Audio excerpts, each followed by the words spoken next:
Taste the Daily. சென்னையில் தூய்மை பணிக்கு ப்ளீச்சிங் பவுடரை பயன்படுத்தாமல் விலை மலிவான கோலமாவு தூவப்பட்ட புகாரில் திமுக மேயர் பிரியா ஆணவத்துடன் பதிலளித்துள்ளது பொதுமக்களிடம் அதிர்ச்சியை ஏற்படுத்தியுள்ளது. புளியந்தோப்பில் தூய்மை பணியில் ஈடுபட்ட பணியாளர்கள் நோய் பரவாமல் தடுப்பதற்காக வீசப்படும் ப்ளீச்சிங் பவுடருக்கு பதிலாக வாசமில்லாத பவுடரை வீசி சென்றனர். அதனை பார்த்து சந்தேகமடைந்த பொதுமக்கள் பவுடரை சோதித்து பார்த்தபோது கோலமாவு தூவப்பட்டதை கண்டு கடும் அதிர்ச்சியடைந்தனர்.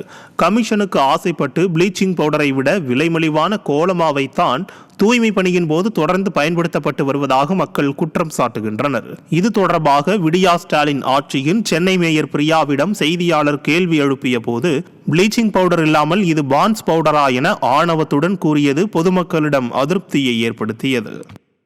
சென்னை மாநகராட்சி நீங்க எப்பதான் சொன்னீங்க ஸ்மெல் வருது இந்த இடத்துல இல்ல அப்படின்றது. இந்த பவுடர் தான் போடுறாங்க. ப்ளீச்சிங் பவுடர் போட்டிருந்தா கொஞ்சமாச்சு இந்த ஸ்மெல் வந்து அரெஸ்ட் ஆயிருக்கும். கிருமி நாசினி தான். இது என்ன பவுடர்?